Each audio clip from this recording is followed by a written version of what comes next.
जनमेजय उवाच अपायते ततो देवे कृष्णे चैव महात्मने पुनश्चासीत् कथं युद्धं परेषां लोमहर्षणं।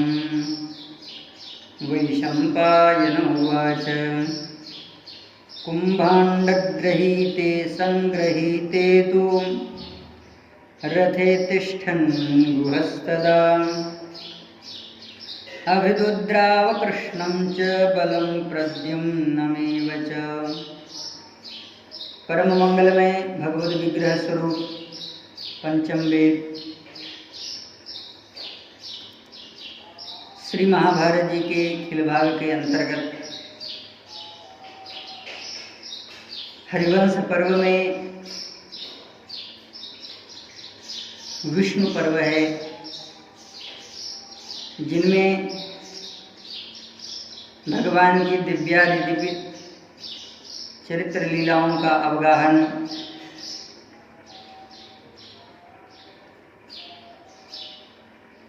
हम सब कर रहे हैं। गत सत्र में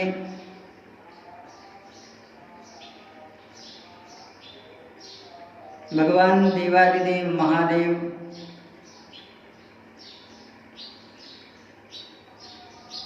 और भगवान नारायण जो द्वारिकाधीश का ऐकत्व स्वरूप है, हरिहरात्मक स्वरूप है, इसका वर्णन ऋषि मार्कंडेय श्री ब्रह्मा जी एवं समस्त मुनियों के समक्ष, ऋषियों के समक्ष, दिव्यात्माओं के समक्ष कर रहे हैं।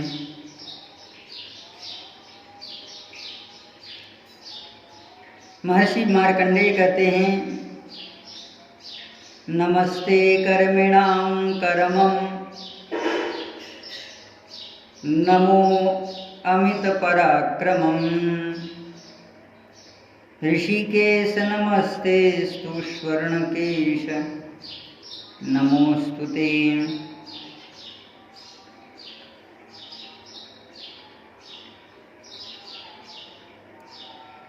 हे प्रभु, हम आपको प्रणाम करते हैं। आपके पराक्रम की कोई सीमा नहीं है।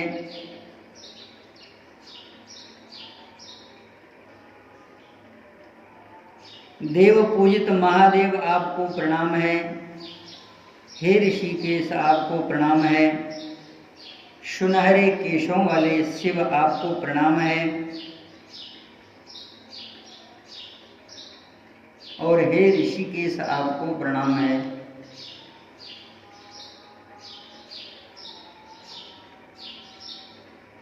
ऋषियों का समुदाय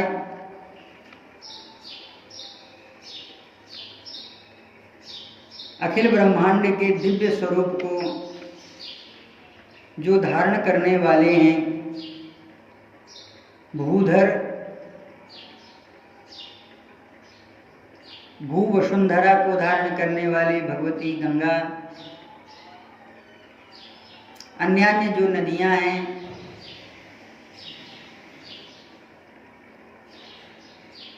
भगवान अनंत की सेवा में रहने वाले अनेक प्रकार के जो पार्षद हैं, इन सब के समक्ष यह हरिहरात्मक जो स्तोत्र था, स्वरूप था, वह प्रकट हुआ। भगवान व्यास ने इसकी प्रामाणिकता को अक्षरशः कहा है, भयं तत्र न कुर्वन्ति यत्रायं पठ्यते स्तवः।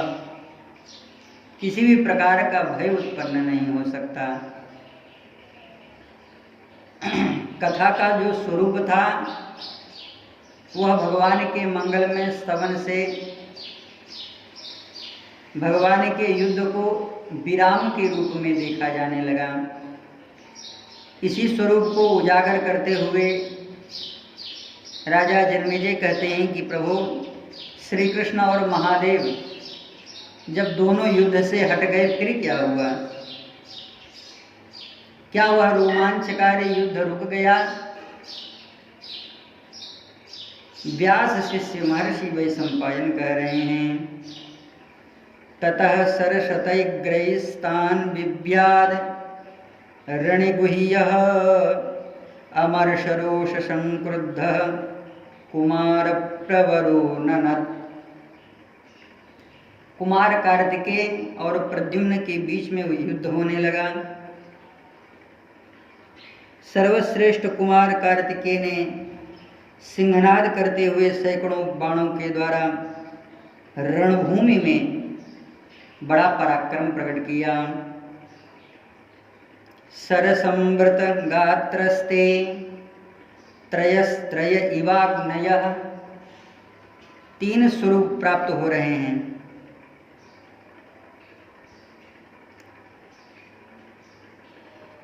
और तीनों के जो स्वरूप हैं वह सारे अंग बाण विद्ध दिखाई दे रहे हैं। रक्त से रंजित अंगों के द्वारा कुमार कार्तिकेय के साथ युद्ध श्री प्रद्युम्न जी महाराज का हो रहा है। शोणितौघ प्लुतौ गात्रै प्रायुध्यत गुह्यं ततः ततस्ते युद्धमार्गज्ञः श्रयश्रीभिरनुत्तमैः वायव्याग्नपारजन्याभिर्विद्युद्भिर्दीप्ततेजसः। अग्नि की तरह पारजन्यास्त्र और वायव्यास्त्र, इन तीनों का प्रयोग क्रमशः दोनों ने किया।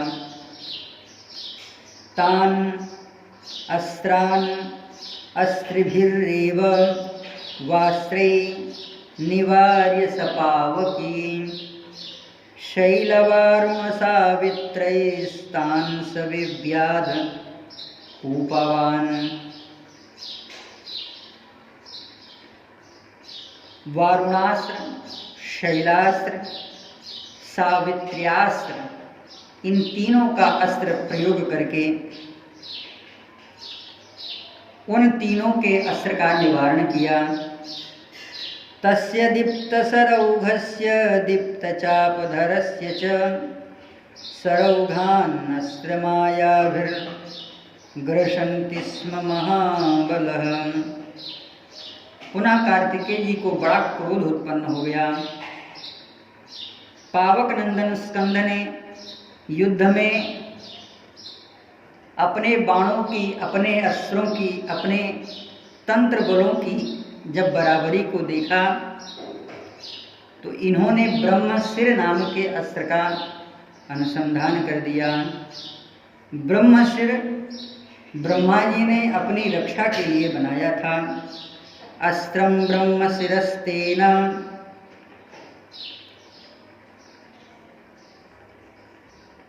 और ऋषियों को उनकी तपस्या के अनुसार उन्हें प्रदान किया। यह जो ब्रह्मशिर है शिव पुराण के माध्यम से यह दर्शन करने को प्राप्त होता है। श्री राम गुरु विश्वामित्र जी महाराज के द्वारा यह ब्रह्मशिर कुमार कार्तिकेय को प्राप्त हुआ है और स्वयं नारायणांश होने के कारण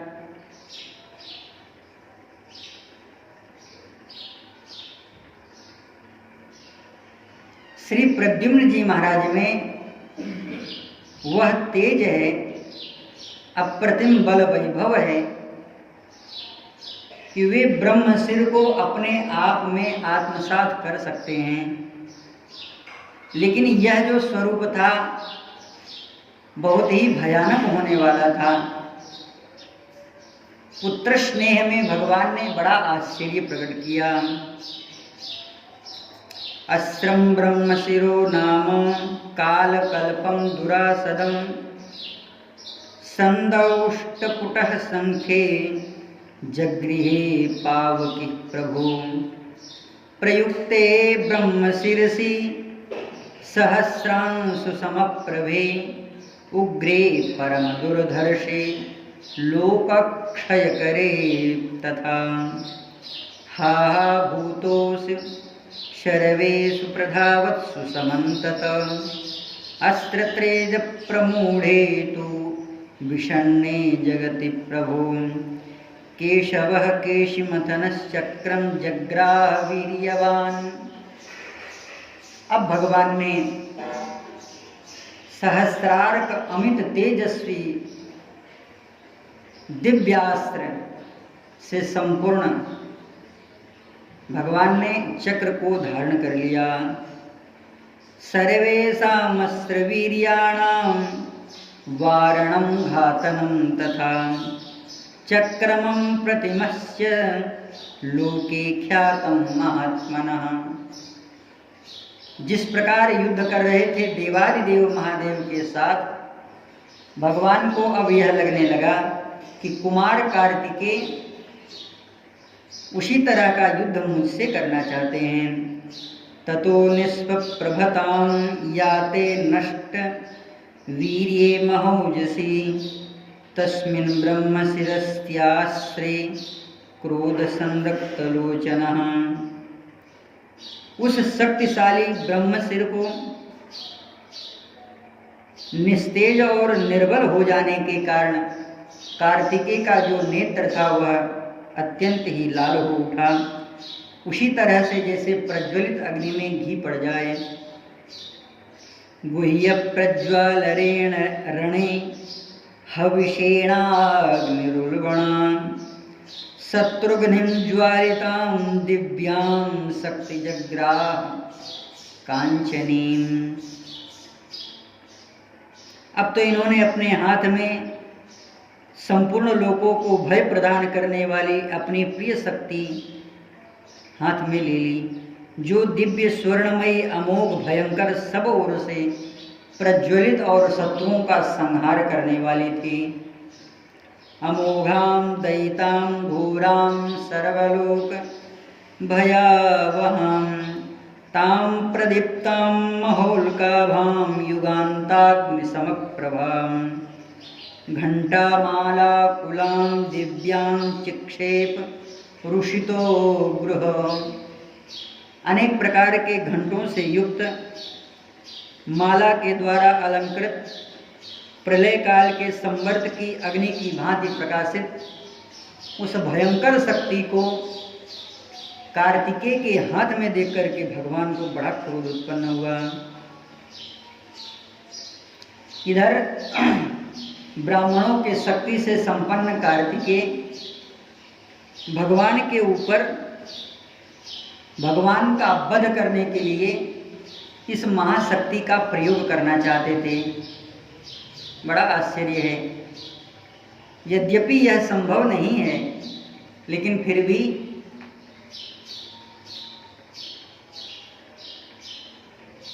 स्वनिगमम् अपहाय मत प्रतिज्ञां मृतमधिकर्तुम् अवप्लुतो रथस्थः। जो पितामह भीष्म कह रहे हैं, ठीक यही दर्शन कुमार कार्तिकेय में भगवान के वध करने की इच्छा प्रकट हो गई। भगवान भीष्म पितामह का वध नहीं करना चाहते थे, लेकिन भीष्म पितामह भक्त वत्सलता परमात्मा का देख रहे हैं। और महाभारत जी में हम लोगों ने दर्शन भी यह किया है कि सरकार स्वयं अपने मंगल में दिव्य तेज का आवाहन करते हैं और संकल्प करके अपनी तर्जनी मुद्रा को जैसे ही नवमंडल में घुमाया है, सत्यसंध परमात्मा यादवेंद्र श्री द्वारिकाधीश के हाथों में सुदर्शन चक्र प्रकट हो गया। केवल उन्हें भगवान का स्मरण करना होता है, वे दिव्य आयुध हैं और स्मरण करते ही भीष्म पितामह धनुष और बाण को अपने रथ में धर देते हैं और भगवान का जैसे मंत्र के द्वारा आवाहन किया जाए ऐसे ही आवाहन करने लगते हैं। वह बड़ा मंगलमय स्वरूप है।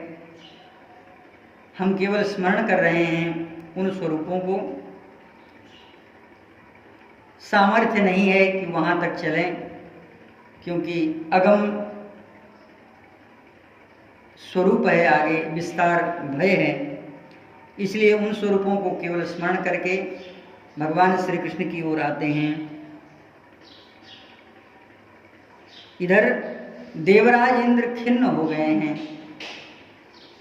यह कुमार कार्तिकेय के द्वारा जो संकल्प है वह बड़ा भयंकर होने जा रहा है।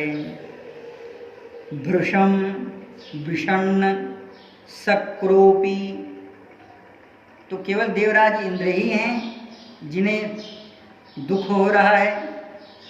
कहा नहीं, सर्वामर गणैर्वृतः, जितने भी देवता हैं सब के सब कुमार कार्तिकेय के द्वारा इस अस्त्र के प्रयोग का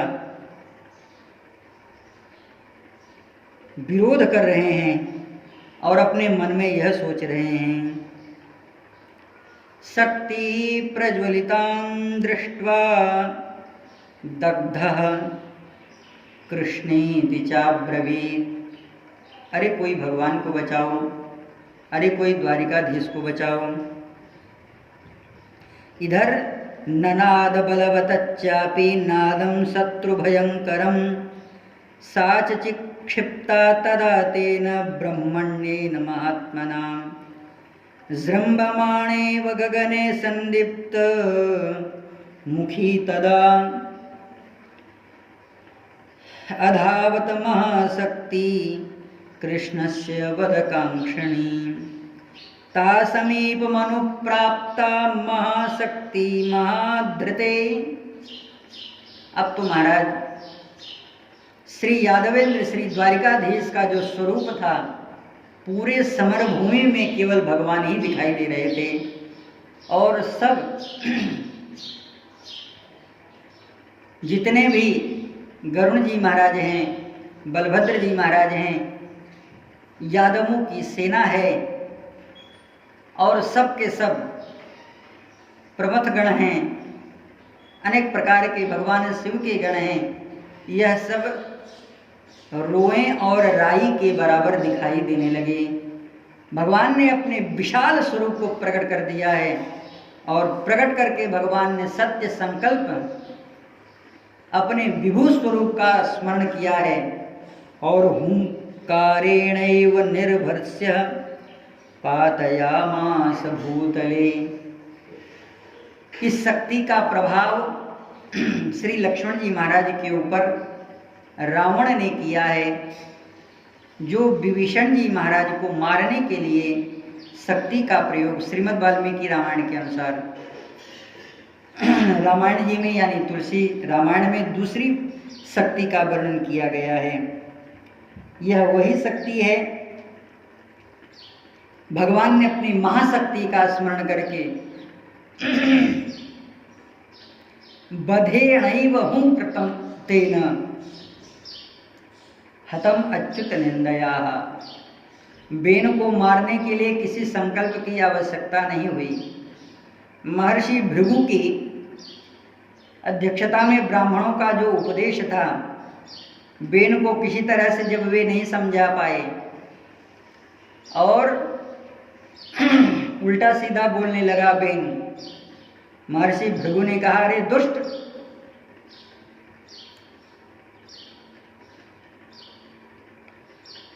अपने मृगछाला से प्रहार करके उसे मार दिया।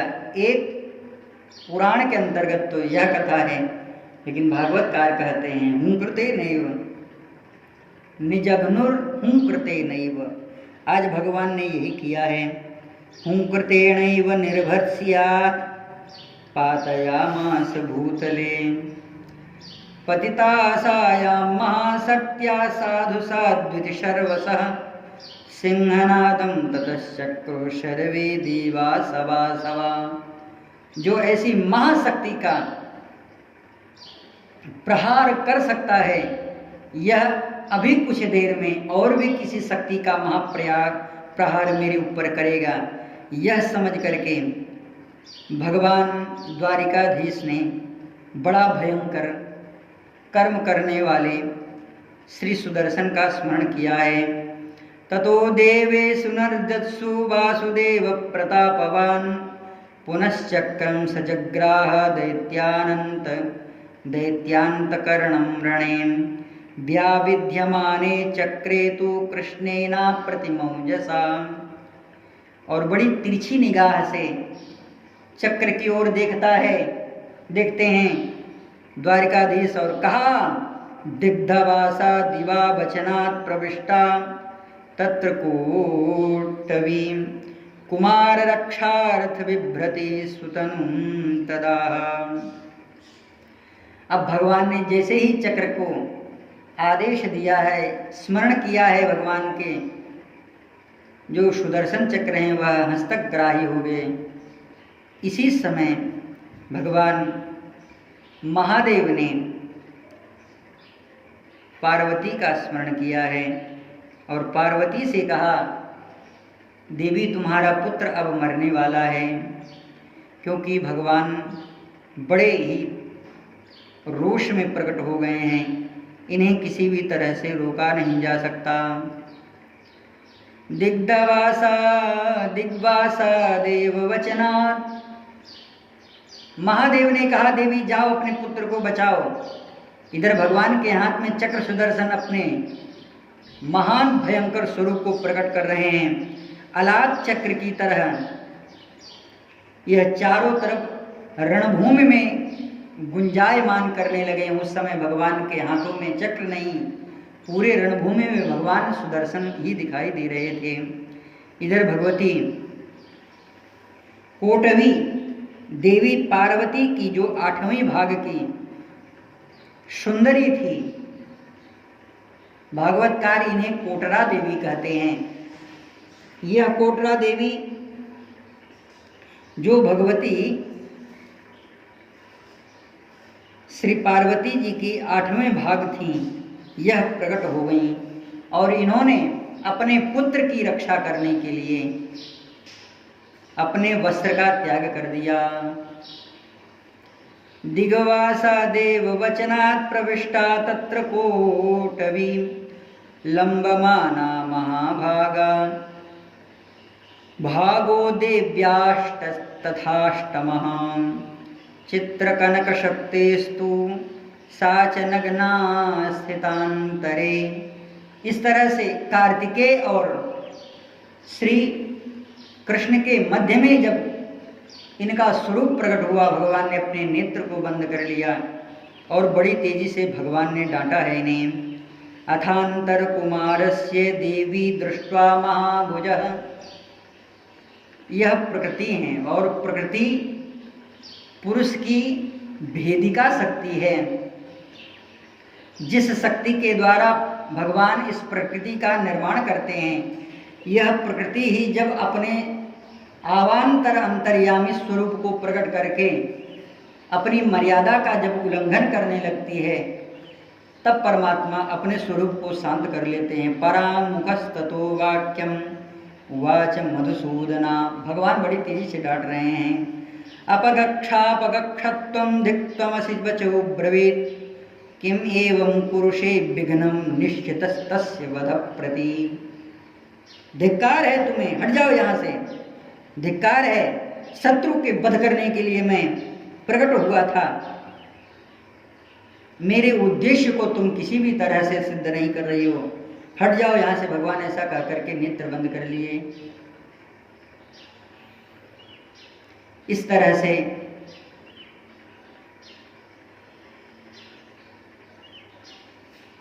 कुमार कार्तिकेय की रक्षा हुई और माता अपने पुत्र को लेकर के यहाँ से अदृश्य हो गई, यानी कुमार कार्तिकेय भी अब रण से अलग हो गए। वैशंपायन उवाच श्रुत्वैव वचनं तस्य कोटवती तु तदा विभो नैव वासा समाधत्ते कुमार परिरक्षणात्। कुमारस्य परिरक्षणात् तु नैव वासा सम्यक रूपेण आधत्ते। प्रकृति आवरण शून्य है और वह प्रकृति परमात्मा को अपने गोद में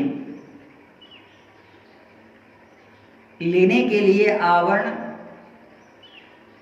समायुक्ता होती है, तब परमात्मा का प्रकृति में प्रवेश होता है। इधर भगवान ने कहा तुम यहां से कार्तिकों को लेकर के दूर चली जाओ,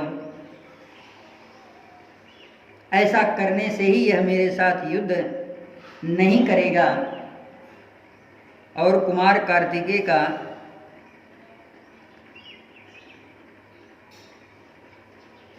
कल्याण होगा, अन्यथा मैं इसे मार डालूंगा।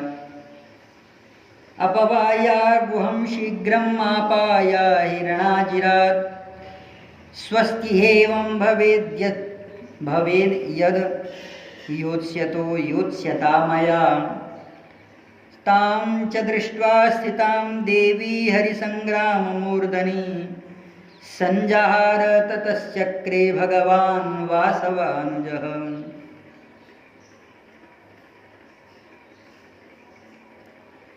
इधर देवादिदेव बुद्धिमान भगवान श्री कृष्ण के ऐसा कहने पर देवी कोटवती कार्तिकेय को लेकर के वहां से हट गई और जहां भगवान शिव शंकर थे वहां पर आ गई।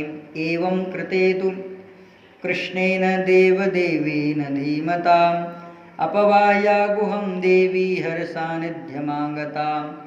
इसी समय एतस्मिन्नन्तरे चैव वर्तमाने महाभये कुमारे रक्षिते दिव्या बाणस्तं देशमाययौ।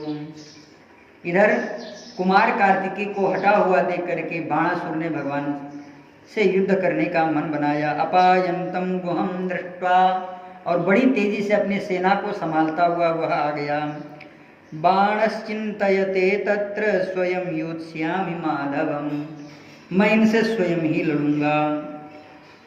भूतों का समुदाय, यक्षों का समुदाय, बाणासुर के जो समस्त सैनिक थे वह भय कातर होकर के संपूर्ण दिशाओं की ओर भागने जब लगे, जिनमें प्रथम गणों की अधिकता थी, सेना की दरार को पड़ता हुआ देख करके बाणासुर युद्ध के लिए उत्सुक होकर के निकल पड़ा। जैसे वज्रधारी इंद्र देवताओं से घिर जाते हैं, उसी प्रकार भयंकर आयुधों को धारण करता हुआ वह घोर महाबली, महावीर एवं महारथी दैत्यों के साथ घिरा हुआ, शस्त्र ज्ञान और शील में बड़े हुए पुरोहितों द्वारा, ब्राह्मणों के द्वारा शत्रु वध का आशीर्वाद प्राप्त करते हुए वह जप मंत्र और औषधियों के द्वारा महामना दैत्य राजों के लिए स्वस्ति वाचन ब्राह्मणों ने शुरू कर दिया। अब ब्राह्मण युद्ध में नहीं है, क्योंकि ये जान रहे हैं कि दोनों आपस में लीला के स्वरूप में क्रीड़ा कर रहे हैं और यह भगवान की रण क्रीड़ा है। भगवान के रण की क्रीड़ा में केवल दूर रह करके समस्त संसार का कल्याण हो, इस तरह का आशीर्वाद देना चाहिए। अभी भी इसमें भी कुछ ब्राह्मणों की न्यूनता नजर आती है। वैशंपायन उवाच भूतयक्ष गणास्यैव बाणानीकं च सर्वशः दिशं प्रद्रुद्रवः सर्वे भयमोहितलोचना प्रमथगढ़भूयिष्ठे सैन्ये दीर्णे महासुरे निर्जगाम ततो बाणो युद्धायाभिमुखस्फरन् भीमप्रहारणैर्घोरैर्दैत्येन्द्रसुमहारथैः महाबलैर्महावीरैर्वज्रिङ्गीव सुरुत्तमैः पुरोहिता शत्रुवधं वदन्तस्तथैव चान्यश्रुतशीलवृद्धा जपस्य मन्त्रस्य तदौषधीभिः महात्मनः स्वस्थेनं प्रचक्रुः। यहाँ पर महात्मनम कहा गया है। महात्मनम कहने का भाव इनके मंगल में मन का जो स्वरूप है वह किसी भी प्रकार से दूषित नहीं है, यानी दूषित होता अगर तब यह इस युद्ध को और भी विशाल न बनाते, और इस युद्ध को और भी विशाल बनाने का मूल मंत्र ब्राह्मणों ने किया है। मूल कारण वह ब्राह्मणों का ही है। ततस्तूर्य प्रणादेश्य भीरिणं तु महास्वनं सिंहनादैश्च दैत्यानां बाणः कृष्णम् अब्रवत् दृष्ट्वा बाणं तु निर्यातं युद्धायैव व्यवस्थितम् आरुह्य करुणं कृष्णो बाणायाभिमुखो ययौ आयान्तम् अथ तं दृष्ट्वा यदूनां वृषभं रणे वैनतेयमतारूढं कृष्णप्रतिमौजसम् अथ बाणस्तु तं दृष्ट्वा प्रमुखे प्रत्युपस्थितम् उवाच वचनं क्रुद्धो वासुदेव तरस्विनम्। अब यह बाणासुर ब्राह्मणों के बल को प्राप्त करके देवादिदेव महादेव के सैन्य के बल को प्राप्त करके भगवान के सम्मुख खड़ा होकर के भगवान की भर्त्सना करने लगा। तिष्ठ तिष्ठ मेद्य त्वं जीवनं प्रतियास्यति। हे प्रभु, आप खड़े रहिए, आप मेरे सामने जीवित नहीं रह सकेंगे। आज द्वारिकावासी आपको देख नहीं सकेंगे और आप उन सुहृदों को नहीं देख सकेंगे। द्वारिकां द्वारकास्थां च सुहृदो द्रक्ष्यसे न च सुवर्णवर्णा वृक्षाग्रान्नद्य द्रक्ष्यसि माधव। मया विभूतः समरे मुमुर्षो कालनोदितः अद्य बाहुसहस्रेण कथमष्टम भुजोरणे। यह जो आपकी 8 भुजा है, यह जो 8 भुजा है, मेरे ही द्वारा इनकी खाज उतरेगी। आपको अष्टभुज देख करके मुझे बड़ी अपनी भुजाओं में खाज उत्पन्न हो रही है। अद्यैव त्वं मया युद्धे निर्जितः सह बान्धवः द्वारिकां शोणितपुरे निहतः संस्मरिष्यसि। इस तरह से अभद्र वाणी का व्यवहार करता हुआ वह भगवान के सामने आ गया। अद्य बाहुसहस्रं मे कोटिभूत निशामय गर्जितस्तस्य वाक्या धा जलौघायव सिन्धुतः निश्चरन्ति महाघोरा वातोद्भूता इवोर्मयः। जैसे समुद्र में अनेक प्रकार के जो लहरें उत्पन्न होती हैं, उत्ताल तरंगे प्रकट होती हैं, प्रचंड पवन के वेग को प्राप्त करके जल प्रवाह बढ़ने लगता है। वर्षा में घोर वर्षा के द्वारा जैसे पर्वत को बीधने का प्रयास किया जाता है, ऐसे ही अपने मुख से वाणी रूपी शब्दों का प्रहार वह भगवान के ऊपर करने लगा। अभी हाथ से कुछ नहीं कर रहा है, शस्त्र से कुछ नहीं कर रहा है। रोषपर्याकुले चैव नेत्रे तस्य बभूवतु। इतना कहते कहते उसकी आंखें लाल हो गईं। जगदिक्षक्षयन्नैव खेमा सूर्य इवोदितः। मानो संपूर्ण दिशा में